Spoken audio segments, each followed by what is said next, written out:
Hi everybody, welcome to Ecodriver. My name is Helmut. Today we go out on our Ecodriver loop with the Suzuki Vitara all-grip strong hybrid. This car has a 75 kilowatt, 102 horsepower 4-cylinder engine. It's a 1.5 liter. It's assisted by a 24 kilowatt peak power electric motor.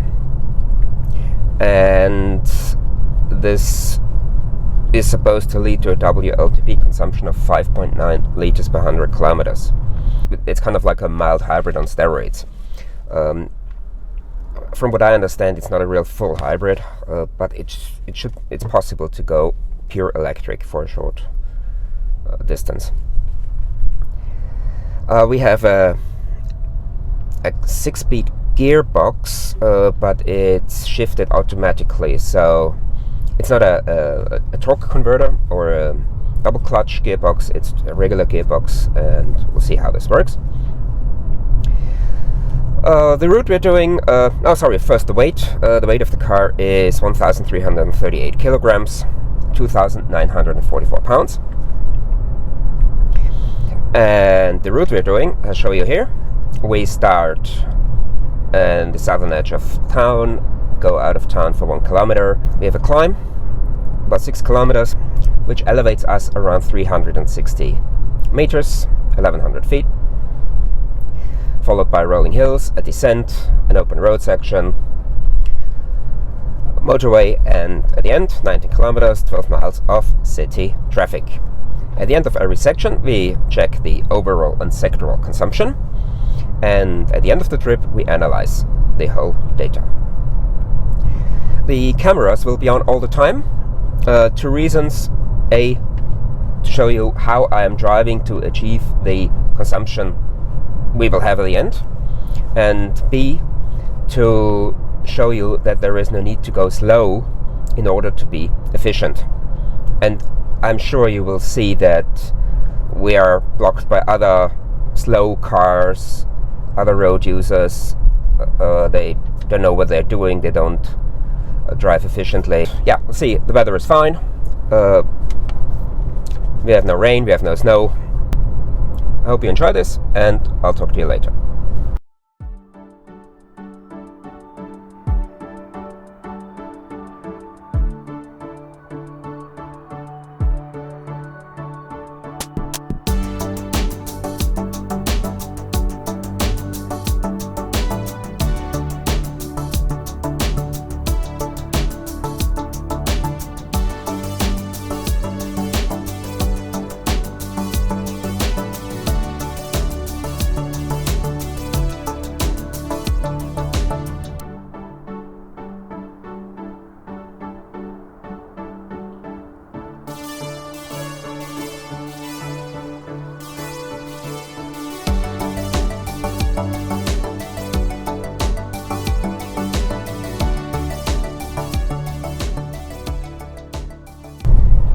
At the end of the climb, we have 10.1 liters per 100 kilometers.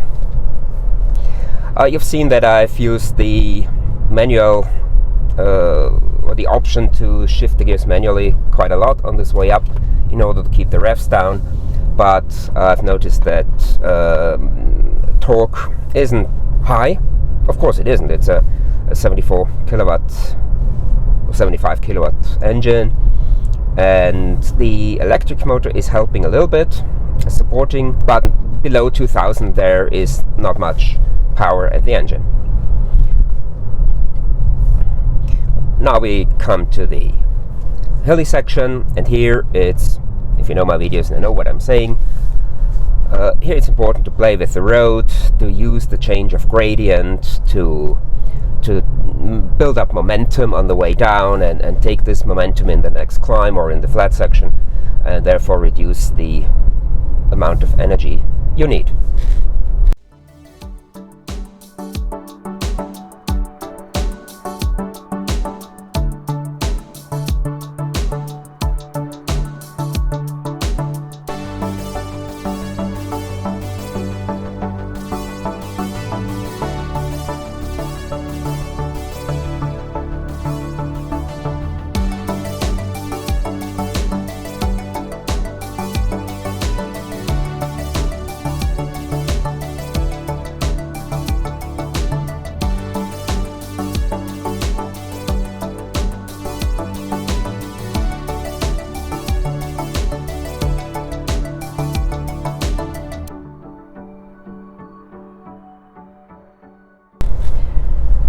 Yeah, at the end of the hills we see 7.5 liters per 100 kilometers, and you see this white Audi in front of us is preventing us from going efficiently. He's the reason that we have this truck in front of us, because it was going too slow before.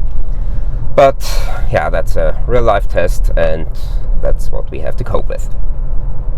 On the descent, I don't know yet how it will work with this car, as the braking power of the electric motor is quite strong in order to charge the battery. We'll see how we are able to cover the flat sections and how it works. Or if maybe the combustion engine stays off all the time, I don't know. We'll see.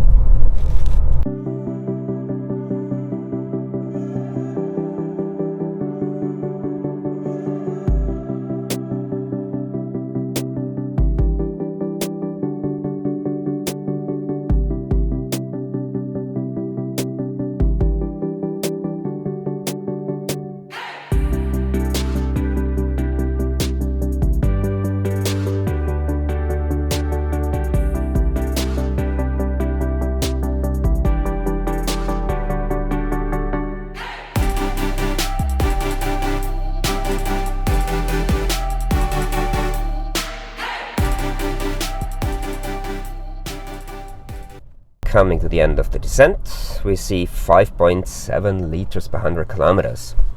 On the way down, you've noticed that the electric motor was in use only for a rather short time, whereas most of the time the combustion engine was on to assist with the braking. But the problem was when we needed some power, it was provided by the petrol engine, which I think wouldn't be necessary, because the battery was full and we don't need much power to go as it's going down. So I'm not sure whether this setting is perfect in order to save fuel. Yeah, we'll see. We now come to the open road section. We go through some villages and towns, and we'll see how this develops.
At the end of the open road section, we have 4.8 liters per 100 kilometers.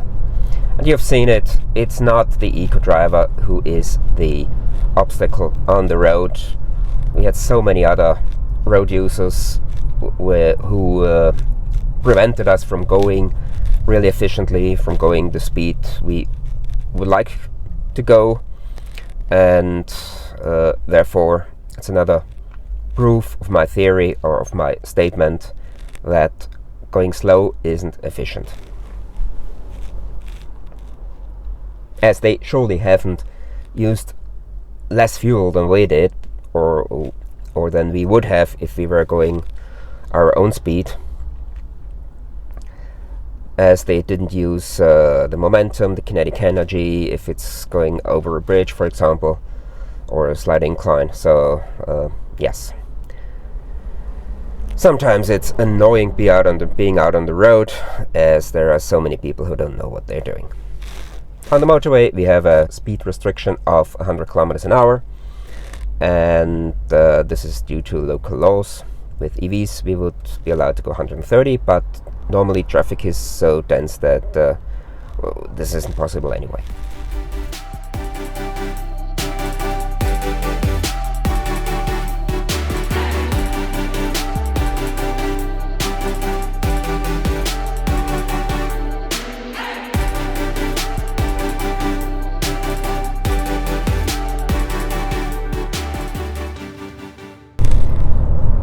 We're coming off the motorway now, and we see 5.0 liters per 100 kilometers. In city traffic, it's important to keep the vehicle in motion, to try to avoid braking, to avoid a change of speed, anticipate the behavior of other road users, what other drivers or vehicle movers might do, and avoid stopping.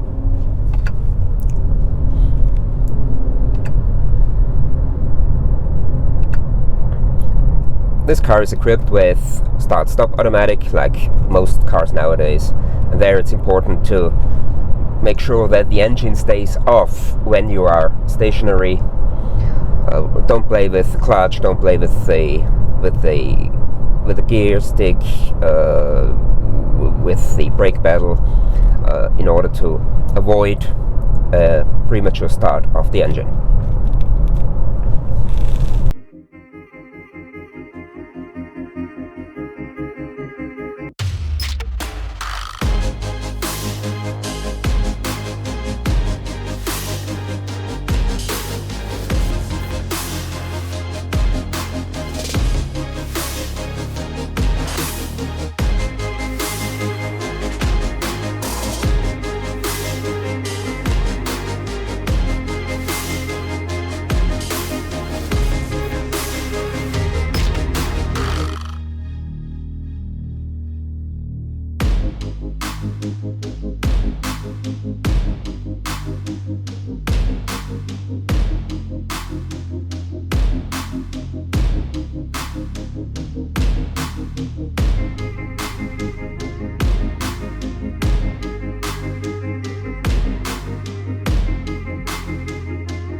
So we're coming to the end of our consumption test on the Ecodriver loop with the Suzuki Vitara strong hybrid.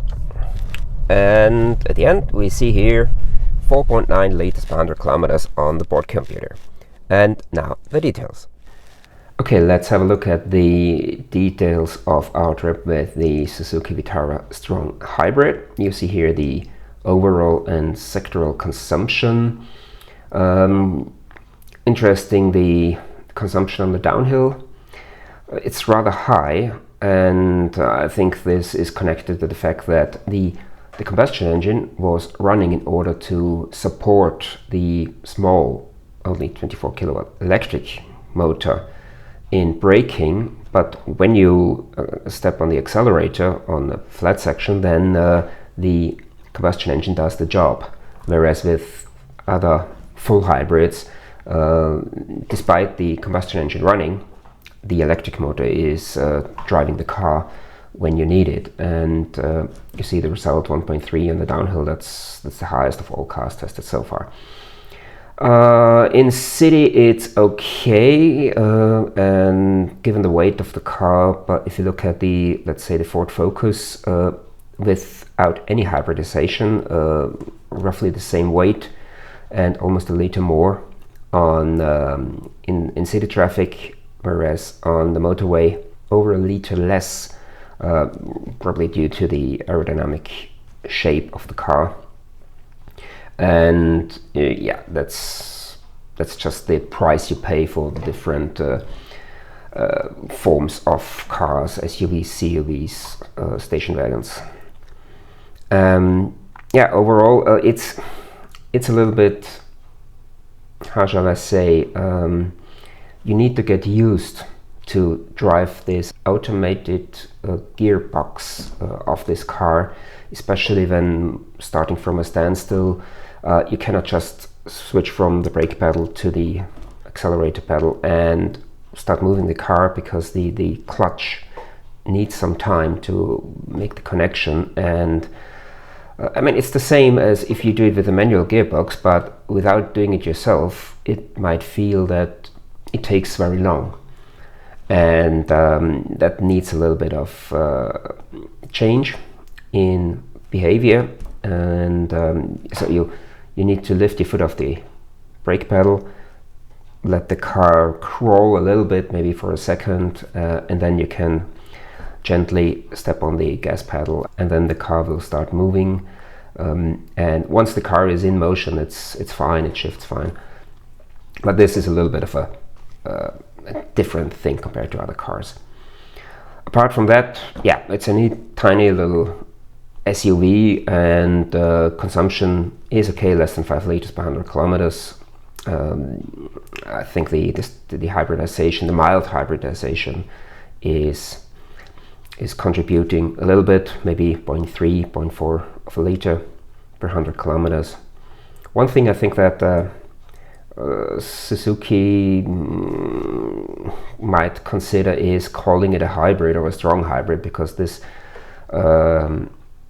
makes people think it's a full hybrid, a proper hybrid, where you can save lots of fuel, which it isn't. It's as I said during the video, a mild hybrid on steroids, which helps a little bit. Every little helps, but it's not in the league of the full hybrids. And this you must be aware of this if you buy this hybrid car. If you're generally interested in driving cars efficiently, I will put the link up to my 5 tips for driving ICE cars and hybrid cars more efficiently. And if you're generally interested in this topic and in my videos, feel free to subscribe to this channel. And if you hit the notification bell, you won't miss any new video. That's it for the Suzuki Vitara. Thanks for watching. Take care. See you next time.